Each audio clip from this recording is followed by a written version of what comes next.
Hello class. So I just want to take a brief moment here to discuss one of the quiz questions. So let's take a look. Question number 10. This is on the quiz about the solid principles. Question number 10 says, using my implementation of Fizz Buzz, create a rule for Yippee, which displays the word Yippee whenever the given integer I is equal to any of the following values, 71, 77, and 89. Now I saw a lot of very interesting responses to this question. So let's go take a look at what my solution did. So up here at the top, we have our first kind of naive implementation of Fizz Buzz, where we do every permutation. And this is where I saw a lot of folks lean towards. I think what might have happened is people hit Control F, they typed in Fizz Buzz, they saw this, they said, oh, this is the code I need to run, and they just copy and paste that out of the rule. But if you go on to read, I'll say like, hey, this is bad. This explodes in complexity. Don't do it this way.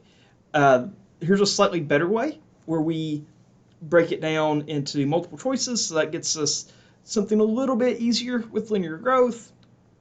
And then I say, all right, let's talk about the open-close principle. And I define this interface for rules.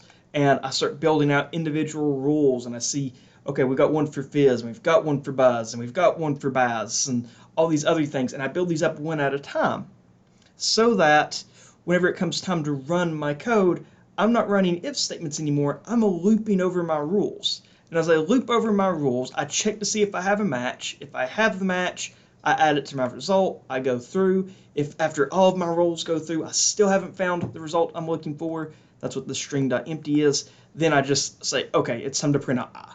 Just print out I. This doesn't work anymore. So let's see how I could answer question number 10 and add this Yippee rule using my code. Let's open up Visual Studio here, and I've already imported my interface. So I have something for I rule, I have one for Fizz, I have one for Buzz, and now I would like to add a new rule for Yippee. So let's make a public class Yippee. It's going to use the I rule interface, and part of this interface is it has to include a match and a get replacement. So let's have Visual Studio generate these for me. So get replacement, I don't want to throw an exception. I really just want it to return Yippee, right? Because that's what the Yippee rule does. It returns Yippee whenever it needs to replace the I. Now for isMatch, we want to have a match. Let's go look at our instructions again. When it's equal to 71, 77, or 89. Let's make a little comment of that. So match on 71, 77, or 89.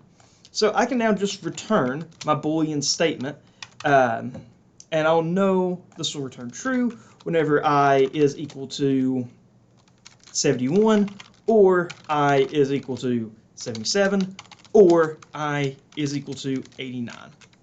So if any of these are true, this whole statement will be true. I return true. If all of these are false, this entire statement will be false. I return false. Very straightforward.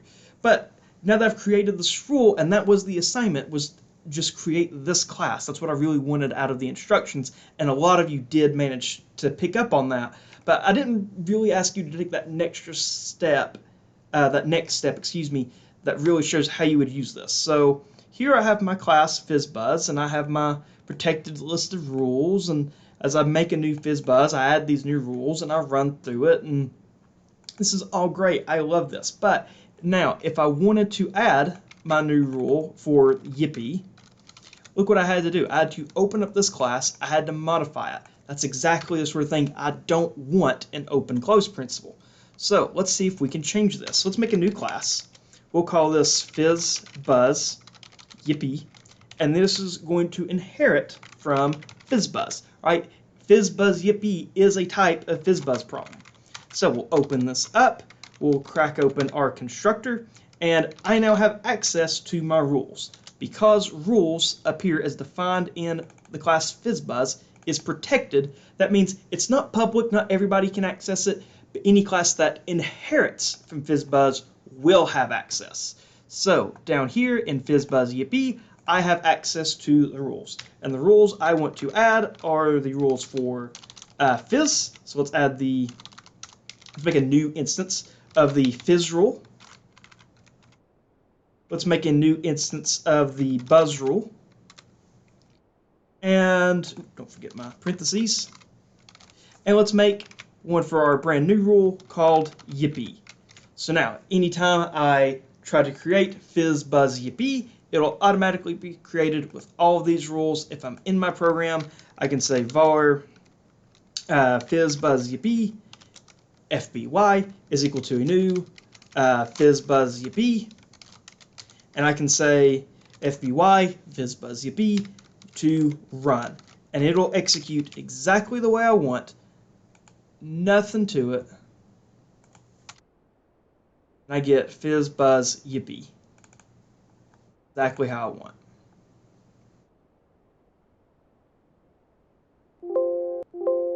So thank you very much for watching. I hope this helped explain a little bit about what I wanted out of that quiz question, and I learned a little bit more about the open-close principle. Thank you.